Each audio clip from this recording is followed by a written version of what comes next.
The Biden administration extends a moratorium on evictions. We'll hear what area landlords and renters need to know. Dozens of people are unaccounted for after the partial collapse of a condo building north of Miami Beach.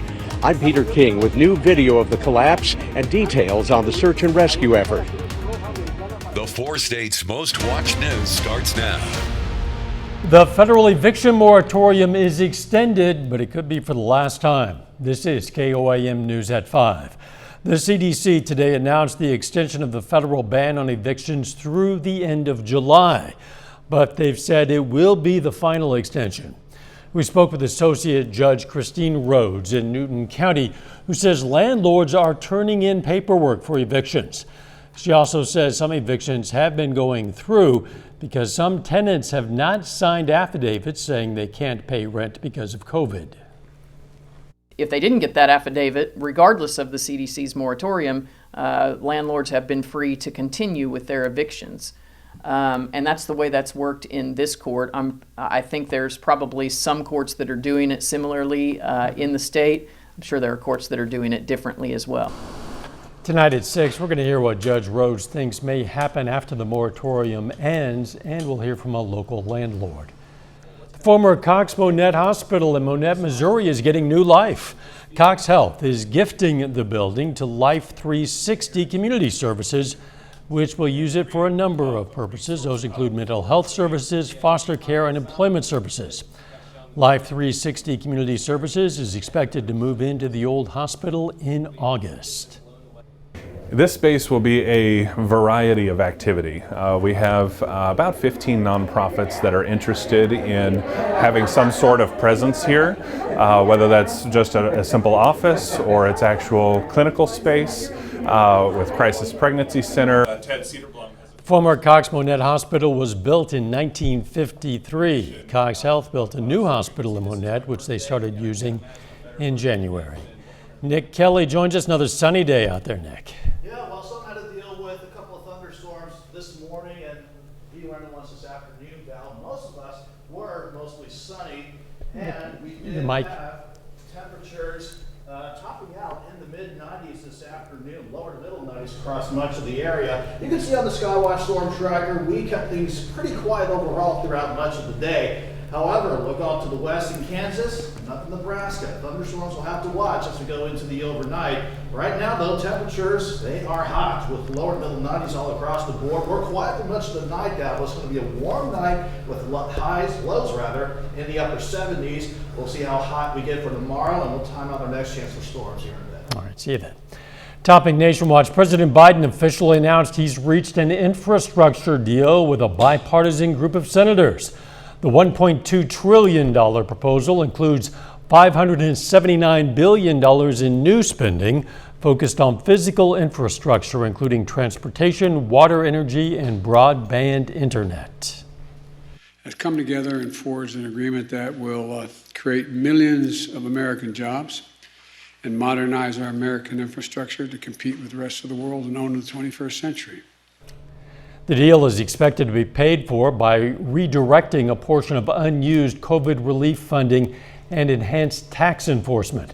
The president says the bipartisan agreement is the largest investment in public transit in American history. Officials say more than 99 people are unaccounted for following a partial building collapse overnight just north of Miami Beach. At least one person was killed. Reporter Peter King has more from the city of Surfside.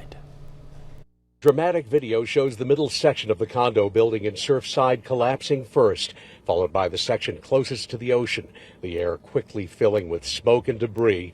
55 apartments gone in a matter of seconds. Literally half of that building is not there anymore. Now you can see 12 stories of exposed apartments, air conditioners still clinging to the side, a bunk bed teetering on the edge. Bystander Nicholas Balboa was one of the first on the scene and helped save a child. I was able to hear the boy that was pulled from the rubble yelling. As I got closer, I was able to see his hands sticking through the rubble, waving. He said that his mom was in there with him. His arm was pinned, just sheer panic. Some residents unable to escape their intact apartments were rescued from their balconies. The Governor says search and rescue teams are in contact with some survivors. They are in search and rescue mode. They are trying to identify survivors. I know they have made contact with some, and they are doing everything they can to save lives. Many of the condos here are owned by retirees who leave for the summer. The city's mayor tells us many people live here full time. Friends and family members of condo residents are gathering at a nearby reunification center and letting authorities know if their phone calls to loved ones have gone unanswered. We've been calling them like nonstop, no reply. Investigators are trying to find out what caused the collapse. Peter King, CBS News, Surfside, Florida. Rescue crews say they pulled 2 people from the wreckage and one of them has since died. As many as 751 unmarked graves have been discovered at a former residential school in Saskatchewan, Canada. The bodies were discovered at the Marieville Indian Residential School, which operated from 1899 to 1997. Investigators cannot confirm if all the unmarked graves contain children. The announcement comes weeks after more than 200 unmarked burial sites were discovered at a residential school in British Columbia. Still ahead, a look at the rise in violent crime in 2021, on track to be the deadliest year of gun violence in 2 decades. And next in Health Watch, some warning signs to look out for if you think someone you know may be suicidal. Topping Health Watch, a new warning from the FDA about some coronavirus vaccines due to a rare possible side effect. There have now been almost 400 confirmed cases of heart inflammation among people 30 or younger after they received either the Moderna or Pfizer vaccines. Experts still strongly recommend vaccinations for everyone 12 and up because the complications from COVID can be much more severe. New data suggests plastic face shields are not getting the job done when it comes to protecting against COVID-19. Research presented at the European Congress of Clinical Microbiology and Infectious Diseases tested 32 types of masks, respirators, and shields to see how they contain tiny aerosol particles. They found certified surgical masks offered the best filtration, while face shields provided little to no protection at all. Today, 130 Americans will take their own life. Tomorrow, another 130 will. And that trend will continue day after day after day. Almost everyone knows someone who has died by suicide, tried to commit suicide, or a family who lost someone to suicide. There are subtle and not so subtle warning signs of suicide that we all should know. Every 11 seconds, there's a death by suicide. We lost my brother to suicide. Natalie was 22 years old when she took her own life. Suicide doesn't discriminate, but most of its victims have one thing in common. 90% people that die by suicide have a mental illness. Depression, substance use disorders, and psychosis are the most relevant risk factors.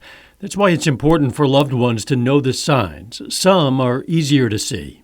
Giving their possession away, talking about suicide, writing about suicide, being impulsive. And then there are the subtle signs, including changes in sleeping patterns, changes in behavior. They may become emotionally distanced at home or work.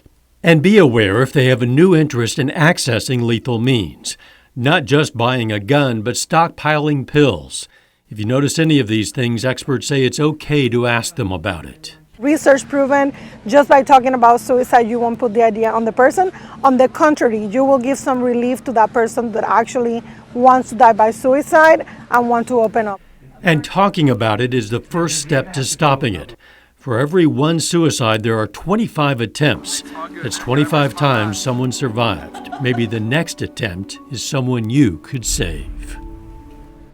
According to the CDC, men are more likely to die by suicide than women, but women are more likely to attempt suicide. If you are having suicidal thoughts or know someone who is, call the National Suicide Prevention Lifeline at 1-800-273-TALK. There's new evidence that a toxic workplace can be bad for your health. A year-long study in Australia found that employees are 3 times more likely to be diagnosed with depression if they work at organizations that do not prioritize mental health. Researchers say unreasonable job demands, long hours, and a lack of autonomy can all affect your mental well-being. And that is a look at today's health news. A little bit later, the Labor Department's latest unemployment report. But first, we will start the weekend on a hot and humid note and thunderstorm chances that we need to go over. We'll get to that next. We managed to stay hot and humid once again. That's despite being grazed by a complex of thunderstorms this morning and seeing a few isolated little guys over the past few hours as we went throughout the course of our Thursday afternoon. With the thunderstorms that grazed us to the north, though, it did leave some heavy pockets of rain behind in our far northern counties. You can see how radar estimates suggest almost about an inch of rain, but anybody that saw anything close to rain or thunderstorms today only averaged out to about 1/10 of an inch. But we're not done with our rain chances yet, because we are getting a temporary lull in the action while I'm keeping an eye on thunderstorms really starting to get going again across eastern and southeastern parts of Nebraska. But around here, we are staying pretty dry at about 5:15 as we continue with partly sunny skies outside. Definitely another hot one for today. Upper 80s to near 90 yesterday. We only dropped back into the mid 70s. And look at that. Just this hour, I think that's our high so far of 93 degrees in Joplin. So it's another day where it looks nice with mostly sunny skies, but it is hot, humid, and breezy. 93 degrees right now with it feeling like 102. Thanks to a dew point kind of up there at 73 degrees. By the way, that south wind at 24 is occasionally gusting to 33 at times. Everybody is hot, either near 90 or as warm as 95 in Chanute or even 97 degrees in Fredonia. But you factor in that humidity, it feels like 100 to 105 right now, all because of this good south wind, really helping temperatures to kick on up and keeping the humidity in place. Again, sustained winds out of the south at 10 to 20 with those gusts near 30. That's not going to allow us to cool off very much this time around tonight. 88 by 8 o'clock, lower 80s still by midnight. I'm thinking most of us in the upper 70s for a warm and muggy start for Friday while we keep an eye on thunderstorms. Not just developing out in southeastern parts of Nebraska, but additional storms wanting to fire up in eastern Colorado and try to roll across the state of Kansas overnight. All because of a couple of fronts trying to come together. We've got mainly this front, though. That is going to be our main rainmaker for the weekend and into much of next week, not to mention the upper level setup beginning to underchange as well. This upper level high will try to stick around tomorrow to keep us hot and humid, but this is going to start to buckle down and we'll just see numerous waves come at us as we go through the next several days. In the short term, though, I think we're dry this evening at 11 o'clock. We can see how the bulk of the thunderstorms out in Nebraska want to stay along the I-70 corridor in Missouri, but any of these thunderstorms that can hold together out across Kansas, they could try and clip us during the morning with some scattered storms. I do not think these will be severe, but it still doesn't change the fact we'll start in the upper 70s in the morning, and then we'll wait for additional scattered storms in the afternoon. Before they can get going, though, it'll be hot and humid. 78 in the morning, 89 by noon. Highs around 94, but once we hit 3 or 4 o'clock, that's actually ahead of our next front on the way in. And these are thunderstorms that we'll have to keep an eye on because some of these could be severe. We're being clipped with just a low threat of severe weather in our northwestern counties. 3 o'clock in the afternoon until about 11. And I think the biggest threats here will be wind, rain, and hail, something I'll keep a close eye on, and Doug too, as we go through tomorrow. 94 on your Friday, but that front coming in from the northwest sticks around through much of the forecast period. Not only will that keep rain and thunderstorm chances in the forecast, fortunately that will keep us in the lower to middle 80s for afternoon highs. Loving those temps. It's not really common to see that many rain chances as frequently this time of year. I know, in late June of all times. Yeah, thanks, Nick.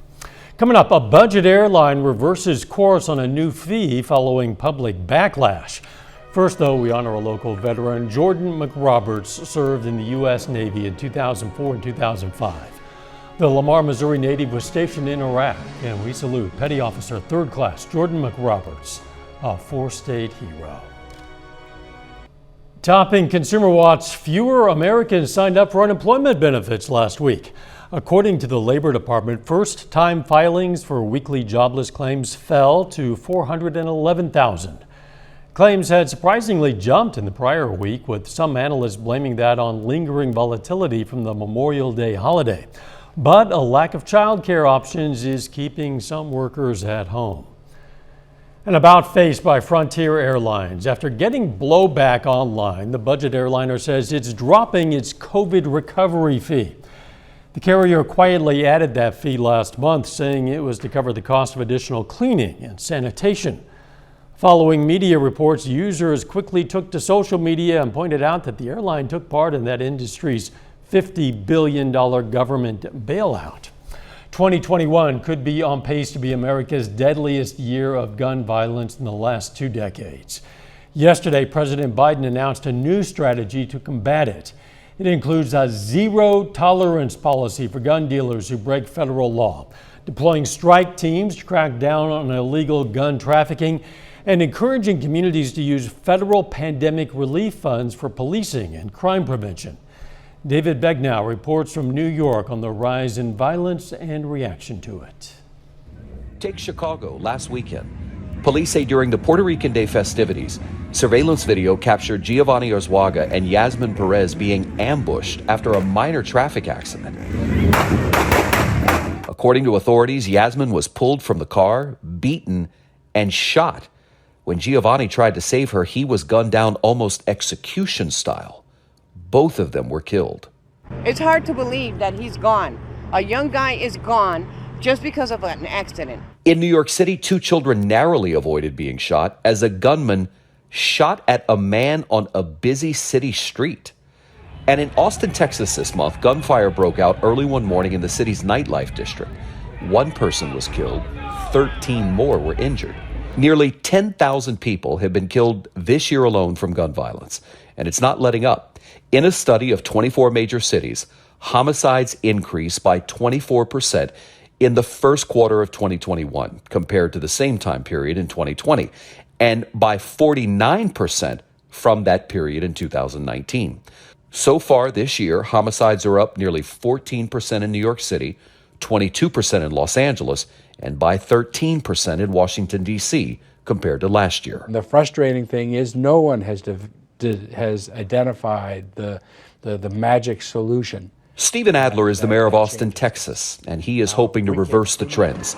We have too many illegal weapons that are falling into the wrong hands. We have to try to find those illegal weapons and take them off the street. For Patrick Sharkey, a sociologist at Princeton University, the answer goes well beyond illegal firearms and law enforcement. As a sociologist who studies gun violence in America, do you believe that abolishing the police is a good idea? No, I don't think it's a good idea. We have 300, 400 million guns on the street. Our primary focus should be investing in these other institutions that can deal with addiction, mental illness, provide after-school programs. Here's some perspective. There's one analysis that took a look at about 20 cities around the country and found that roughly 1% of the calls police are going out on involve calls of violence where guns and knives are involved, just 1%. So the sociologist you just heard from is a big proponent of leave the police for those calls, but let's focus on sending in better trained people to deal with a large majority of everything else. David Begnow, CBS News, Manhattan. Final check of the forecast next.